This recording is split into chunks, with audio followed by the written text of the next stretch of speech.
Hi guys, my name is Devin Jackson Randall, and this is Queer Fudanshi, where I share LGBTQ and BL Media through news, reviews, and good conversations. Today is Wednesday, and that means it's time for the last week's queer reviews. But since I have missed on a few videos for the past few weeks, I'm going to be doing a short one this week, just because there's so much to talk about. So basically, all I'm going to do is give you the summaries of these things, and then show you that there's a link in the description down below where you guys can go check out my reviews. And these were full spoiler conversations. So let's get started. First, we have Hanging Out episode 4. That is, again, Hanging Out episode 4. This is a TV show from the Philippines, web series, from the Philippines, and it is about, well, just gay life, really. It's an interesting show that really is focusing on friendship and really about different aspects of being gay in the Philippines, which even as me, as an American, I find relatable. It talks about things like having sex, about HIV testing. I really enjoy the show because it is just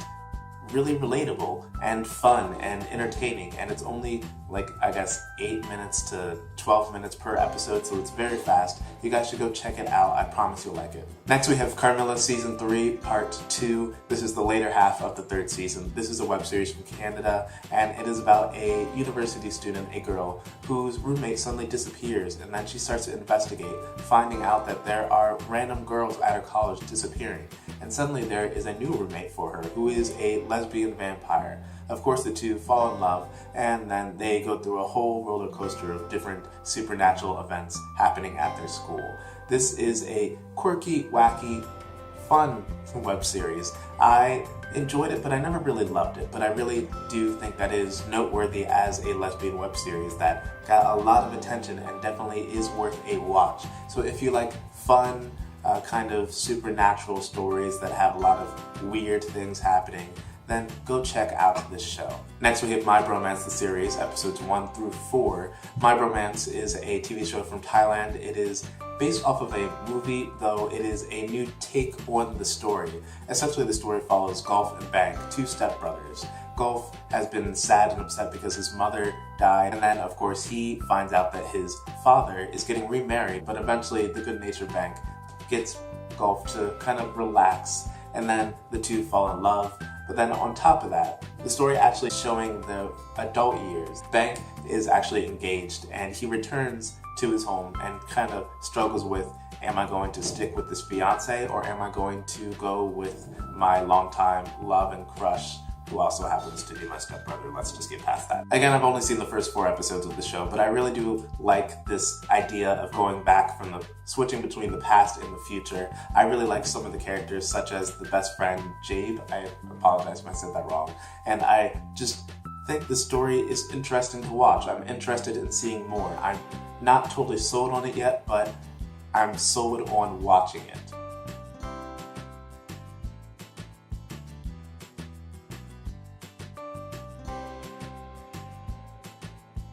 Next we have Gayborhood, episodes 3 and 5. Gayborhood is a new web series. It's a sort of mock reality show. You've probably seen something like it, kind of like Parks and Rec or The Office, where they pretend like there's a camera crew watching them.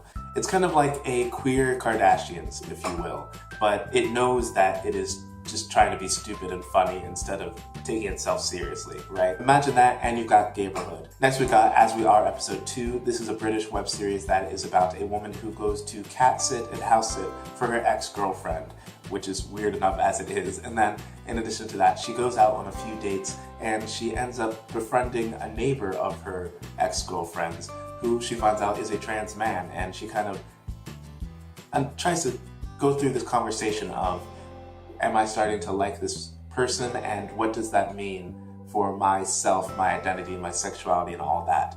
It is an interesting story. It's very peaceful and somber, but it's still interesting and nice to watch. It's a nice and calm show to watch. So if you guys are interested in that, go check it out. Next we have Shameless, seasons 1 and 2, though I've already watched 3 and 4 as well. Shameless is a TV show here in America. It is on a Showtime, the pay-for-view network, and it is about a very dysfunctional family, right? It is about a Chicago family, Irish Catholic, I believe, and they are a complete mess. The father is a drug-abusing scam artist. The mother is gone to be with a lesbian lover, and this group of children, these 6 children, have to raise themselves up and have to take care of themselves. Essentially, the eldest sister, Fiona, who is supposed to be 21, but the actress, I'm pretty sure, is much older by a couple years, and she really takes care of these kids. And then there's, of course, Philip, the eldest son, who is a genius but kind of a smartass. There is Ian, who is gay and also wants to join the Marines. Then there is Debbie, who is sweet-natured and then keeps trying to grow older. There is Carl, who is destructive, and then there's Liam, who's a baby and also black, so that's a thing. And this entire family really just tries to stick together while also dealing with living in a rough neighborhood. So if you guys are interested in checking out this dramedy, it is a comedy and a drama. It is wonderful. It is great. You can even watch the first episode on YouTube for free. Showtime has let that out there. Then go check it out. Lastly, we have The Magicians. The Magicians is another TV show here from America. It is on the Sci-Fi Channel. If you guys have access to that channel, go check it out. It's another dramedy, but it also has a fantasy aspect to it. Essentially, it's a huge mix. Here, I got you. It is The Chronicles of Narnia meets Hogwarts meets How to Get Away with Murder, right? So essentially it is these 2 childhood friends who grew up loving this book, Fillory and Further, which is essentially The Chronicles of Narnia. And one of them stops loving the book, the other one is completely obsessive about it, right? And then they are both preparing to graduate college when they are whisked away to adult Hogwarts of Brakebills. And they are tested, one of them gets in, the other doesn't. The names, by the way, are Quentin and Julia. In is Quentin, Julia is not. So essentially then Quentin goes through the story of going to this magical grad school and meeting these quirky friends, and then of course there's some evil creature out to kill them all, you know, has to be. And then there's Julia, who is going through a darker story of having to learn magic on her own. And I love this story. This show is very interesting. It has great special effects. It is very interesting as a kind of like very alternative, hipstery kind of perspective on these known stories. And it is very dark, but also very magical and mystical. And I really think this is a great show to watch. There's only 1 season out so far. In addition, season 2 is running now. I'm watching it. And I hope you guys will go check out the series. So once again, if you guys are interested in any of these properties, you can go check them out. And once again, I have links in the description for my full spoiler conversation, as well as I try to let you guys know where you can watch these shows in those posts. So go check that out. As always, if you guys have any thoughts on these shows, make sure to let me know down in the comments below. And as always, if you guys like this video, make sure to like it, to share it with your friends, and to subscribe if you haven't already. Queer Fudanshi share LGBTQ and BL Media through news, reviews, and good conversation. So let's get talking.